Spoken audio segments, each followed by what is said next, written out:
All right. Well, we're ready to get started. Thanks so much for joining me here. Oh, I hope I didn't go to start that again.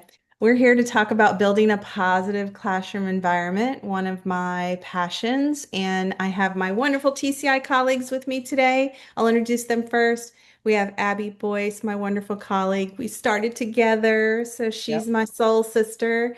And Florida, we're both in the state of Florida, a few hours apart, but we still get to see each other quite a bit. And so she is here to join in and help with answering questions and chiming in. And Ginger, who's our marketing guru and makes it all happen behind the scenes and helps me with so much. Love her. So thanks, ladies, for helping today. And I'm going to get started. My name is Melanie. Oh, before I introduce myself, I'm going to remind you about housekeeping. If you've been hanging out at the summit all day, you're going to know already. There's a question and answer button. Ginger or Abby will grab those questions and answer them. And also pipe in and interrupt me if there's something I'm missing. Closed captioning is available at the bottom of your screen in the show captions option. And please join the chat. Like, talk to each other, share the ideas. I promise, even the people that are being quiet are reading, listening, and learning from you. Everything that made me a good teacher was something I learned from someone else. It was not something I made up on my own. So, sharing is caring. So my name is Melanie Sutherland. I'm a TCI customer consultant. More importantly, I was a classroom teacher for 31 years. I did instructional coaching for about half that time, but I was lucky to be back in the classroom the last several years after begging because I missed the kids. But I always did intervention when I was coaching anyway. And I got to use TCI in my classroom. So how excited was I to retire and be like, is that the TCI I used in my classroom? So that's how I got here. And so I'm excited to share with you some things that I know that I taught in the elementary grades, but I also worked at the admin level and with the district and the older students. And I have raised four children of my own and kind of experienced a lot of this through their eyes as well. So I hope you'll share with us your ideas and we'll share with each other. So before we go much farther, I know you've shared with us what you teach. Tell me where you're from. What area of the country are you calling from? I know I am in Orlando, Florida. Abby, I'm not going to call on her because I know she stepped away for a minute, but Abby is in Tampa, near Tampa, Florida. And Ginger, where are you? Where are you exactly? I am in San Jose, California, Okay. on the other side of the country.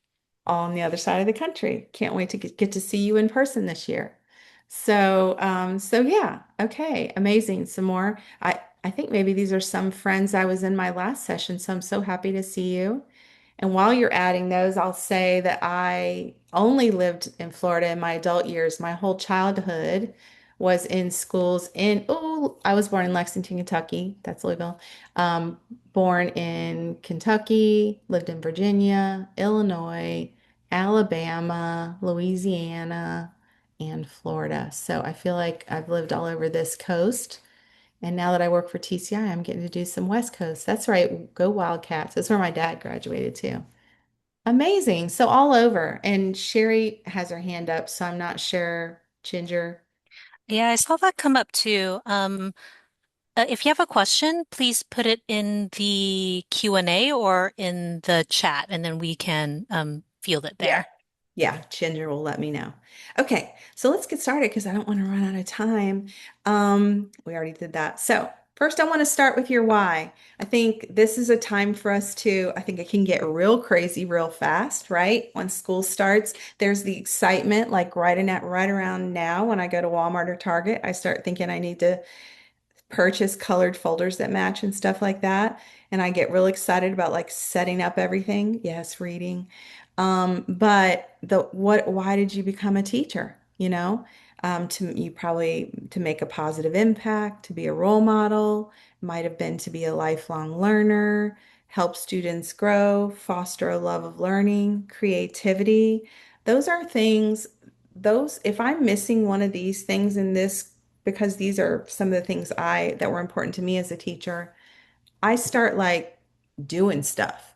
I start like decorating things around my house because I haven't had anything creative to do lately, or I'll make a new Zoom background. So, all of those things. Okay, yeah, love seeing that. Okay, yes. So, think about your why. And then, once you have that in your head on the bad days, remember your why. Think about why, because that does help as well. Oh, yes, I love it. So, I'm going to share with you my secret to success. I did not make this up. Like I said, it was shared to me many years ago. And when I first heard it, I was like, all right. But then it really became the foundation of everything I learned through those other educators I learned from, my mentors. And it is literally the filter through everything I decide now when I work with customers, when I work with students, when I'm doing anything. So I hope this will help you. Relationships, risks, and results. That's the secret. The three R's: relationships, risks, and results. I want you to keep that in your head and maybe hold on to those. Those are the three things to success. On your good year, your bad year, these are going to be your answers. So let's set up this year. Relationships. Some of the top reasons that a relationship is so important, it's going to be not just the relationship with you and your students, but it's going to be student to student, the students in your classroom. The things you set up will improve achievement. They'll improve the social emotional situations in your classroom, the heart. They'll improve the behavior, and they will improve classroom community. Did every class I have had good behavior? No. As a matter of fact, if you've been teaching a while, they give you the more challenging groups of friends.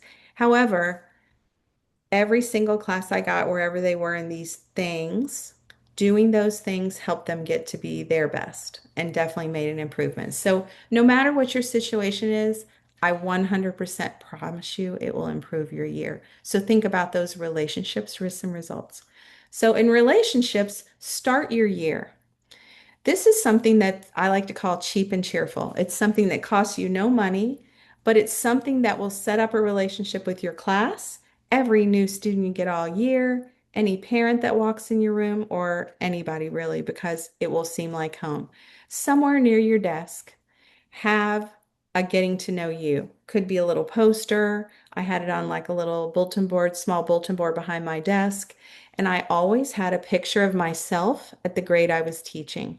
Just letting them know, you're not, they might like you, but if they see you in the grocery store, they're going to freeze because you're not really a real person to them.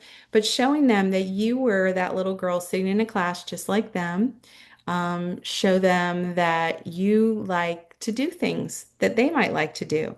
I like Disney, I like Star Wars, I like to paint. I have pets at home. These are what my pets look like. They're ridiculous. My kids and family loved reading the Harry Potter books. So we named our animals after Harry Potter characters 10 years ago. And we love Broadway shows. And these are my little guys. They're not little guys anymore. They're grown up, but I like to show the picture of them as little guys to say like, "Hey, I have kids I live with. I know I like kids." So, anything that you can share with them about you. I know a lot of teachers like to share their love of like a certain sports team, something like that. So, tell us something you share with your class or something maybe something I suggested you might do this year as well. But what are some things that you share with your class or some things that you tell about yourself? Maybe the first day or the first week. I know some of you are going to have, um, periods, so you'll be doing the first day quite a lot about your son and your dog. Yes. I love to sing. Oh my gosh, can I just tell you, when I worked in a school building, my kids would come down to me and be like, "Did you know Mrs. So and so can sing?" And I'd be like, "No, I go to meetings with her. She has never sung for me." It's so cool for kids to find out things you're good at, things you do. I love it. Photos of Michael. Yes. The pets are a winner. The pets are a winner. I love it. Good.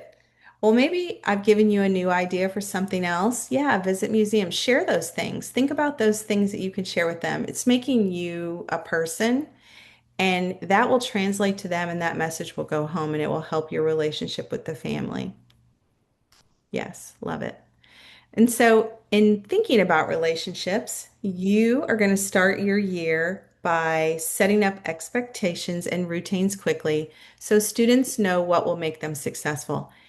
Whether you're their favorite or not, or that's their favorite subject or not, they want to make you happy so that they'll do well, so that they won't get in trouble, like whatever the situation may be. So if you tell them right away, yes, they do love the gamers, um, then they know how to be successful. So think about, how are they supposed to go to the restroom? What's your expectation?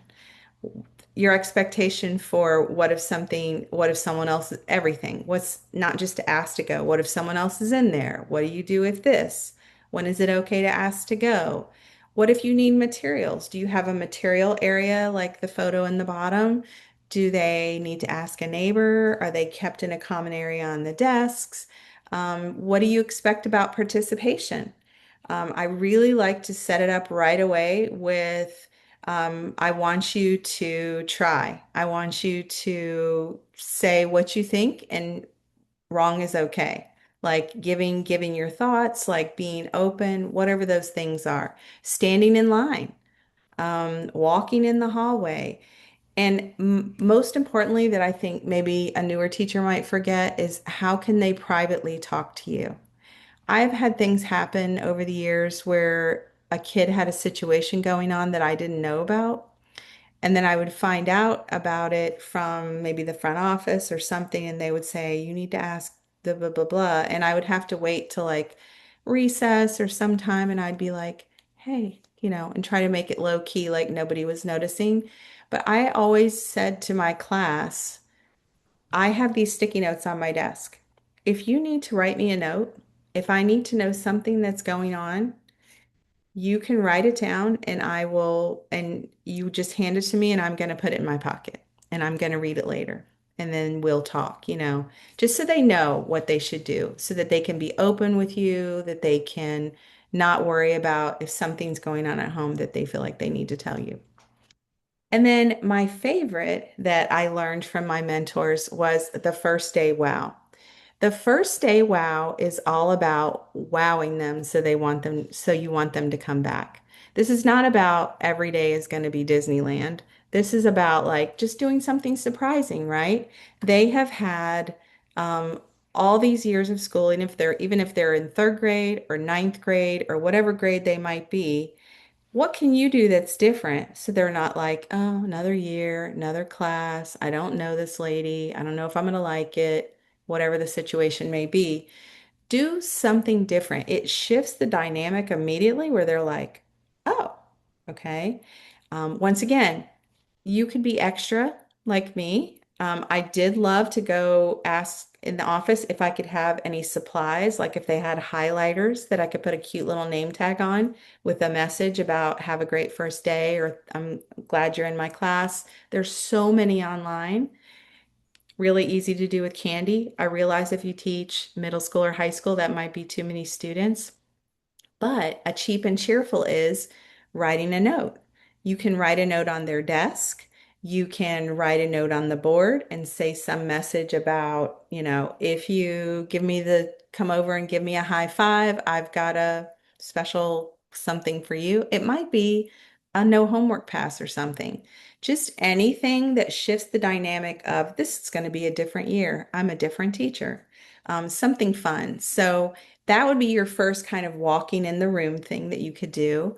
And then that first day, wow, is going to be thinking of things. This is just the first day. Like, you've got to get into the content, I realize. But this first day, once you've done your routine for like where you put your backpack and everything, we're not going to teach science that day. We're not going to teach the regular subject that day. Or maybe we are for a very short time. We're going to do something that makes them be like, wow, I can't wait to come back tomorrow. Now, that might be something like doing a think outside of the box activity.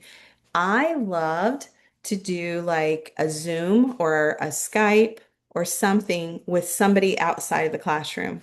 This is why. A lot of them have never done that.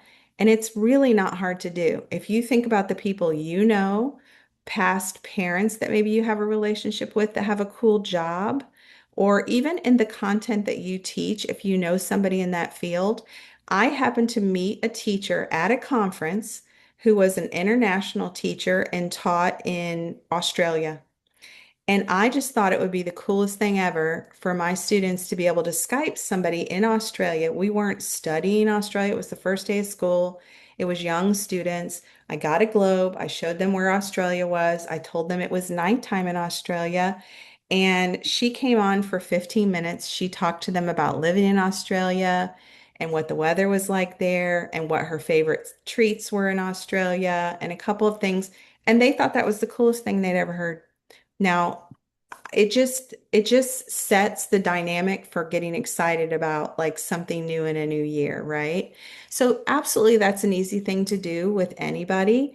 Um, I've actually done it for some of my friends now that I'm not in the classroom. So I think that that's a really fun thing to do. If you don't want to do that, or maybe the technology situation, or I did it with a whole cafeteria of kids once. So you can do it with any number of kids. But I think Minute to Win It is an amazing thing to do. If you're not familiar with Minute to Win It, I think it used to be on TV, but you can look on YouTube or Google. There are a million Minute to Win It games. Immediately, even kids that are trying to act a little too cool for school, they get competitive.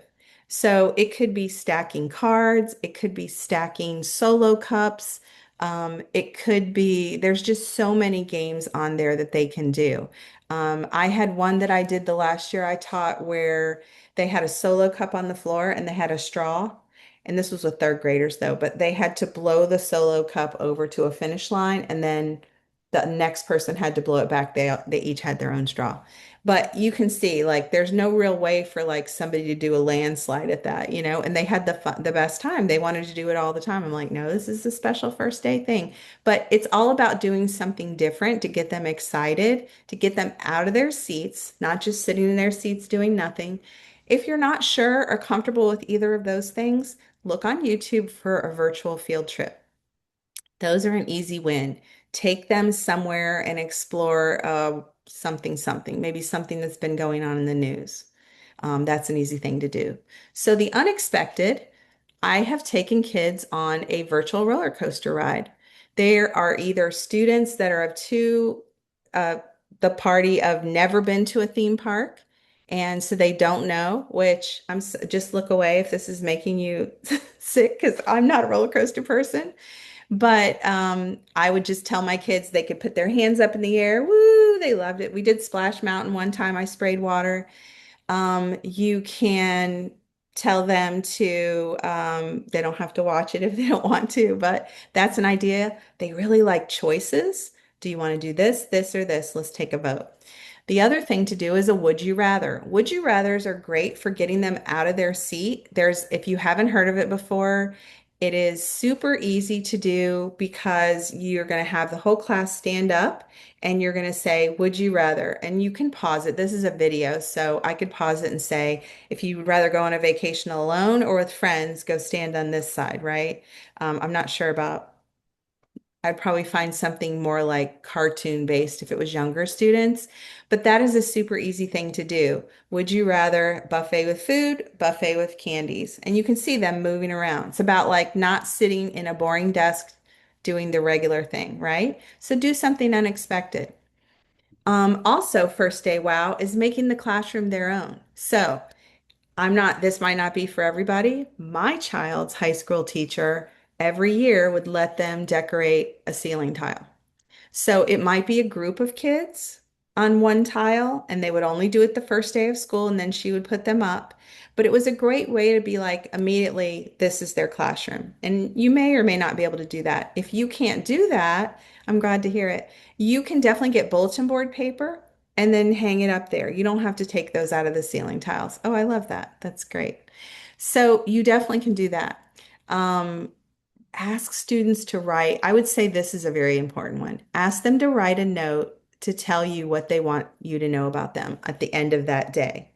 Make your own name tags for your desk. My kids love doing that. Sometimes they would write things I was so surprised. So I would highly suggest giving them that private opportunity. There are also these Blackline Master banners online that you can give them each a triangle, have them decorate it, and then you put them together and hang them up. Immediately, you're decorating their classroom. So good. I'm glad to hear some of you are doing these things. Also, wait, I thought I had a picture of one other thing. Okay, well, that's okay. This is another one, contact home. So I had a principal many years ago that would ask us all to make one positive phone call home the first week. That felt like a big ask to me because you're doing a lot the first week. There is no tired like teacher tired the first week of school, first day of school too. But it can really set the tone for your relationship with that family for the rest of the year. So first day, first week, even if you're using the communication app that the school has given you and you're typing like a somewhat, maybe you type a generalized message and you maybe, do some unique things for a group of like your first period or your second period, depends on your situation.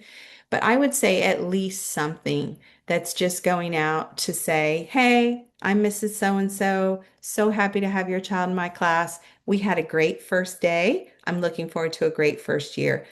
Totally excites a parent. I'm telling you, as a parent who's had four go through high school, there were many teachers I never heard from. And so if I had to talk to them later in the year about like a question or an issue with an assignment or anything, I was already like, I don't know about her. I don't know if she's going to be receptive because she's never spoken to me because there was no negative reason to. So do that positive reach out if you can. And I love your idea because I'm going to tell you about that as well. We also do class guidelines. So a lot of you were talking about reading some books the first day. We're a class family.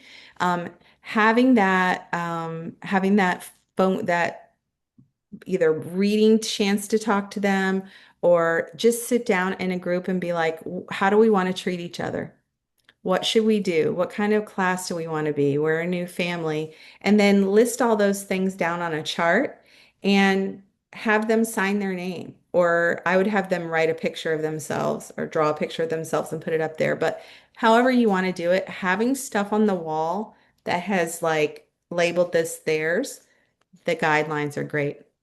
If you're looking for certain class rules, you can get those out of them because you can say, what about should we touch other people? Stuff like that. And they'd be like, no, hands to yourself or whatever. So you can lead them to kind of the things you want. Um, so things you can reward. And I love your idea about postcards. I'm going to talk about that in a minute because that's a definite too. As a matter of fact, I thought, well, anyway, things you can reward. So this would be throughout, but rewards can be done not just for a great accomplishment, it can be for approximation getting to the goal. Here's what I noticed over my years of teaching. I, 30 years ago, would say, you can do it. You got this. Come on. And every single kid, it was like the first thing out of their mouth would be like, I can't. No, I can't. It's just an automatic thing. And I feel like if we're giving them specific feedback about the approximation, then they get there. You're like, you already halfway there. You got it. Not just you can do it in a generalized way. So saying, you've got this much done. Great. You're on track to get it, whatever. They're not going to say they can't do it because you've already recognized that they're halfway there. Um, the main thing to remember is you're making a mark on their life. Yes, you're teaching them their content for that year, you're teaching them their subject, but you're making a mark on their real life that they will always remember. And they're going to remember just do your best. Not it has to be perfect, not everything has to be this way. There's multiple ways for you to let them feel like they're doing their best. Reward effort. I like the way that you have your eyes on me the whole time I'm talking. You're trying so hard. I would always say that to kids that were struggling or upset because of their grade or a struggle with a brand new math thing we were learning or something. I might say, I love your attitude. Look at me. You have not given up Every time I ask you to do it on the other side, you keep your good attitude. So recognizing those things, recognizing participation. I love the way you always have your hand up. I love the way you're always listening in class, staying on task. You're not worried about your friends and being a good team member. This might not be your honor roll kid, but finding ways that you can say these words to them that they are taking in and feeling like they are trying their best. So those are so important. You can do these things in different ways instead of just, well, it you only got this or you only got that. Do it as a group reward. Everybody did better. There's so many times if they were like, "Can we have 10 minutes extra recess?" I'm like, "If everybody gets more points this week on their test, everybody does." And then it's not about everybody got A's or something. So having some kind of group reward for attitude, for participation, definitely if I knew I was going to have visitors, I'd be like, if I see eyes on me and hands going up and conversation happening, we're gonna blah, blah, blah, blah. Just, I want them to try to do their best. A target reward. The minute I start getting frustrated with something, sloppy work, not putting their name on papers, or something that's driving me crazy, I'm going to target it. I'm having a problem with this. So I've decided that if I don't have a problem with this all week, XYZ, whatever their currency is. Sometimes I would decide ahead of time. I thought this was going to be the thing. And then they would start asking me, can we have time for this? Can we do this? And I'd be like, all right, clearly that's the winner I need to figure out. And then sometimes it's surprise reward.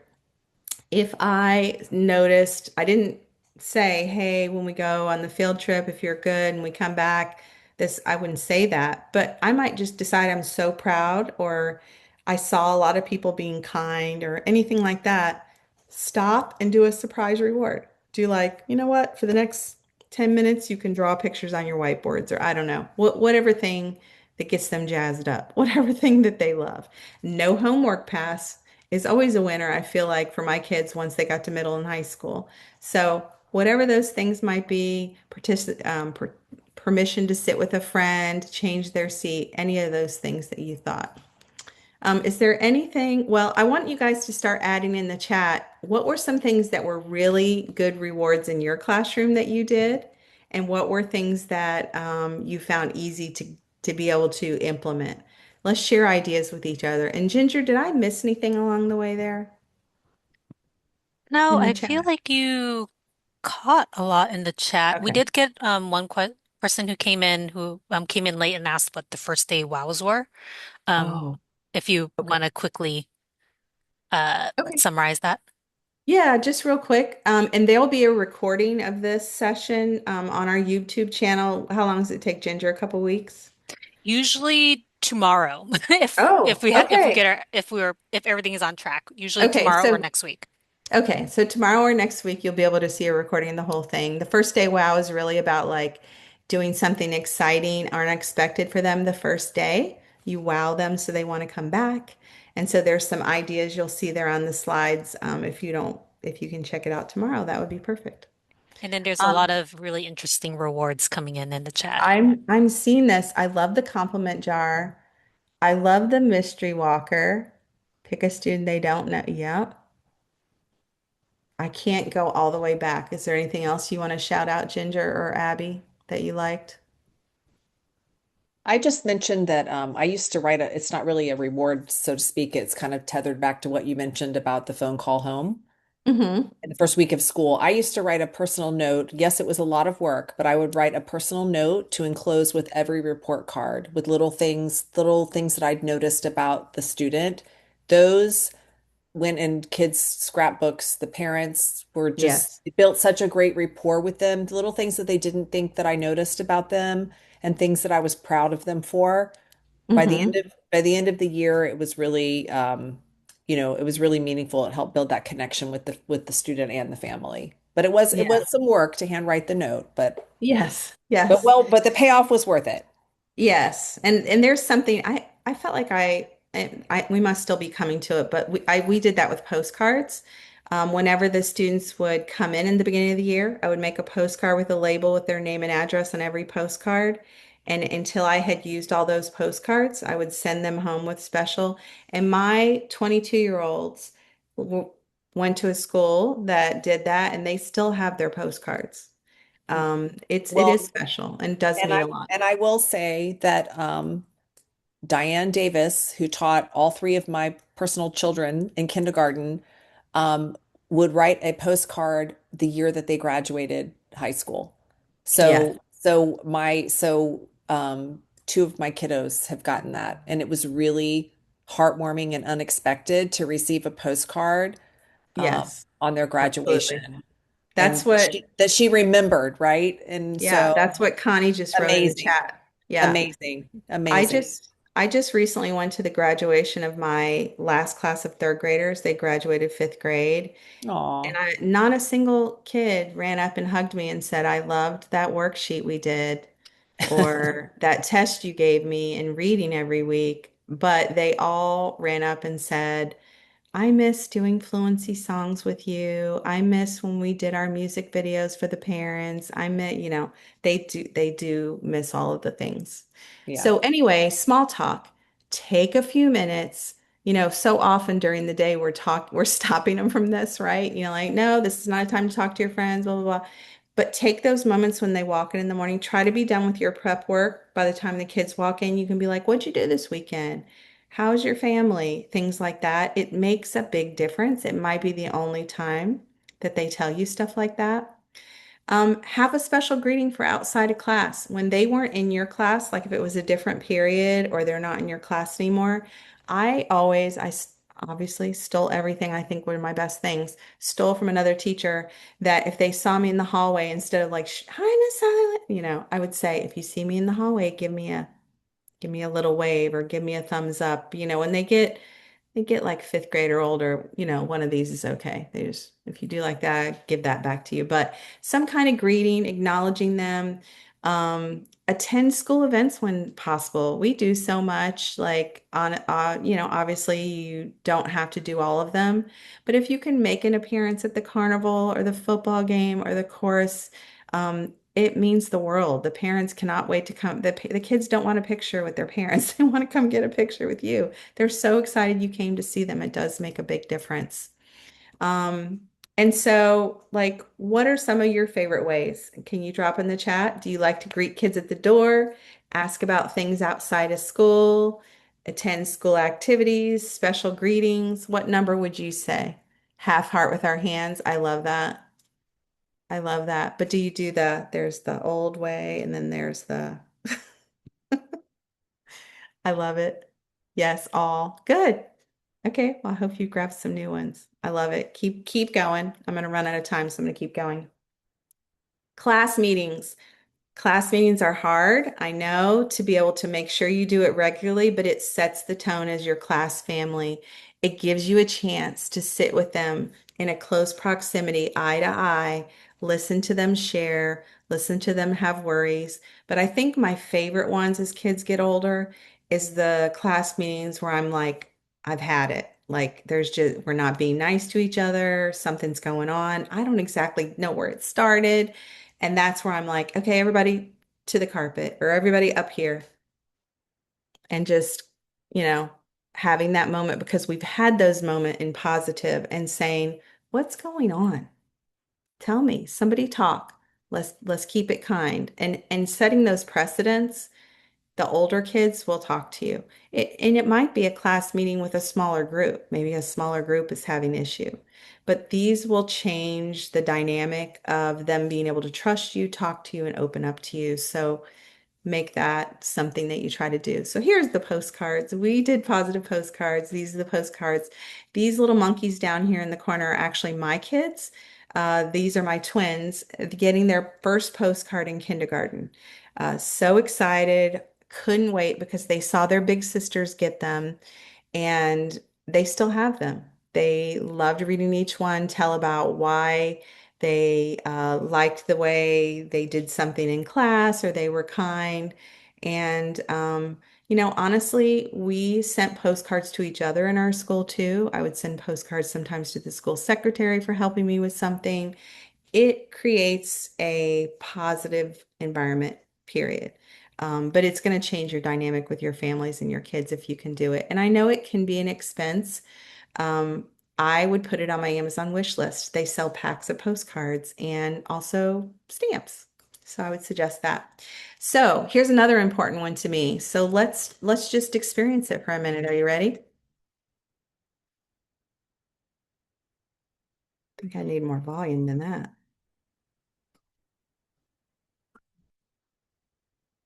All right, Abby and Ginger.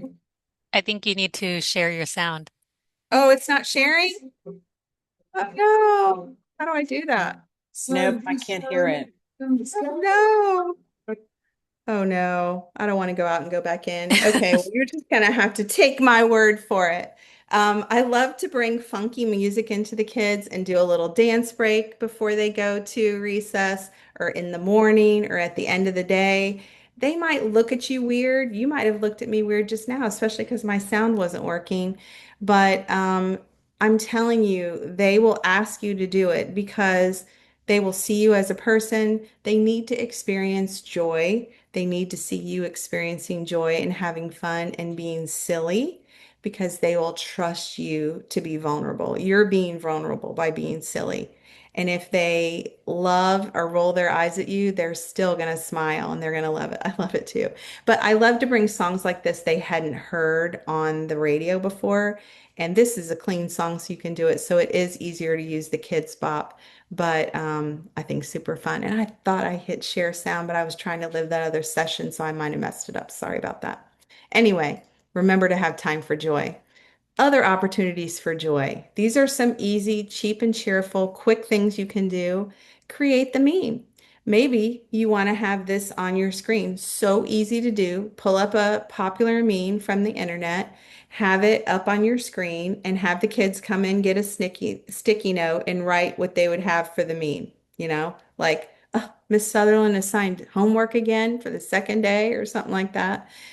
Whatever they might want to write, the kids write the funniest things anyway.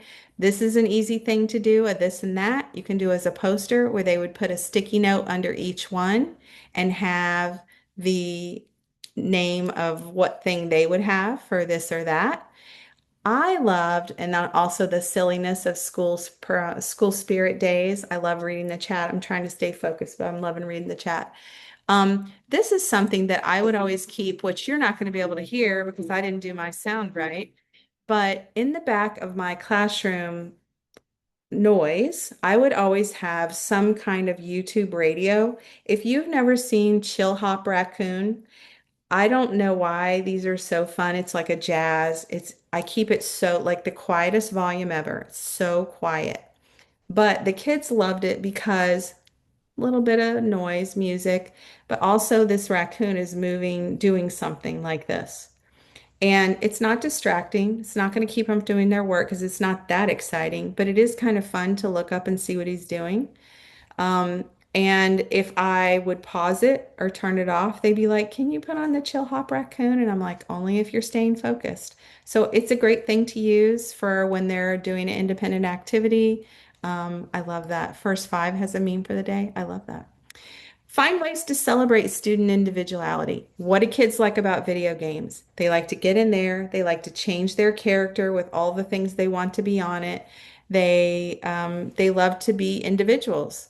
So if you have a folder they turn work in, let them decorate it. If there's things that you need to bring joy, you're feeling like the energy down low, grab all their things and go outside and do a lesson outside. Take a little virtual field trip. Make space for fun. If you can feel that things are not gelling, they're not listening, they're not getting it, stop, take a break, and go on. It will pay in the end. So, in the beginning, I said relationships, risks. Risks are all these fun, joy things we're doing because these relationships and risks that we're taking are going to end up in results because kids are going to be vulnerable and trust us. They're going to let us lead them farther than they would have gone otherwise, and it's going to make a difference. So, in risk taking, we want to celebrate the mistakes as learning. When a student answers a question and they're not anywhere near where you want them to be, Thank you for taking a risk and answering that question. That was a really hard question. We're not there yet. Let's think a little bit more about, celebrate the risk, celebrate the learning. If you got it wrong, that means you're learning. It's not a mistake. If a student is not quite there, don't go to somebody else. Say more. Say more about that. Say a little bit more. Sometimes you don't think they're there, they just need a little bit more time. And then use specific praise. Even if they're way off, I see what you're doing. I like the way you were thinking about what we read before and you were making a connection there. I want to talk to you more about that later, but let's go back to this part right now. So be very specific in what you say. They will internalize those words. I'm sure you've all heard of cultivating the power of yet. Um, Instead of I can't do it, not yet. So giving them that growth mindset by putting that word right back out at them, it will become their internal dialogue when they do things on their own. I can't do it, not yet. I want to say I probably have said that this week where I've been like, oh, I cannot do this. And then honestly, I can. I just can't do it right now. So starting them with that changing mindset of you can't do it yet, but not yet. Praise effort and share yours. So I think it's really easy to be like, you can do it, all of these things. But the survey will be at the end. Colleen, we're almost there. Share ways you take risks in your life. This is not like a whole lesson, but just like in the middle of the lesson, you're going to say, you know what? Um, it's hard for me too. Like I've had things I told my kids 5 minutes. I had a hole in my drywall. I didn't want to pay someone to fix it. I looked on YouTube. I was like, oh, I can fix it. I tried to start doing it. It didn't work. I could feel myself about to cry because it's hard when you can't do something. And they're like, right, that's what we're saying. Let them feel like you understand that everybody takes risks and it's going to pay off. You're going to learn things, you're going to get better at things. And then praise and give effort, praise the effort made toward the learning for trying hard things. You're doing something really hard. Apologizing for your own mistakes. Okay. So I think kids really just think, because I remember having my own kids tell me, you guys don't think you do anything wrong. Like it's easy for you, you're perfect or whatever. When I'm teaching a brand new topic and I get to a part where my students practice it and they're just struggling, I say, and I can tell everybody's frustrated. It's usually happened with math. I'm going to just be honest. I would be like, okay, wait, stop. Let's back up. Let's go back. And we go back. First, we're going to do this. How are we there? Because I think this is hard, right? And they'll be like, that, yeah, right. So, absolutely. So let them know and let them feel that you understand that you can make mistakes. Maybe I didn't explain this good enough. And then sometimes considering allowing them to retake or some grade recovery is going to be a better lesson in the end than just being like, no, you didn't do well. It's going to be more important. The learning is more important, the destination. And I'm about to run out of time, so I'm going to go on. So, have you thought about what you want your results to be for your school year? Is your results all about your achievement on tests, your accomplishments, covering the standards, good grades, or the students just liking your class? Is that what is most important to you? For me, I love it. Happy kids, and feel free to add your thoughts. I wanted my kids to be learners. I wanted them to have perseverance. I wanted them to have willingness to innovate and change and not just settle. I wanted them to be better group members because I know that would make them successful adults one day, be more comfortable with change and transition. And those things together, as children and as adults, are going to give you the highest achievement possible. You have to be able to do that. I love your answers. Y'all don't make me cry right now. So, anyway, I'm going to leave you with this. A good teacher can inspire hope and ignite imagination and instill a love of learning. And I know that that's what you guys are going to do. So we do have a toolkit that has lots of games and fun activities for the first couple days of school. If you want to take, and Ginger is putting it in the chat, so I'll keep going. So feel free to grab that link to the toolkit. Feel free to grab the hashtag for sharing fun moments to win a prize or giving out $50 gift cards. And we have your survey here. And that is going to give you a certificate of attendance. And we're so thankful for you and our TCI community and for those that are maybe new to joining with us today, giving us some of your summertime and spending time with us to let us share with you. And I hope you have the most amazing back to school ever. Thanks so much, everyone. Yeah, Ginger, is that? Yeah, it's right above Adriana. It's the link right above your comment. Thanks, everyone. Have a great year.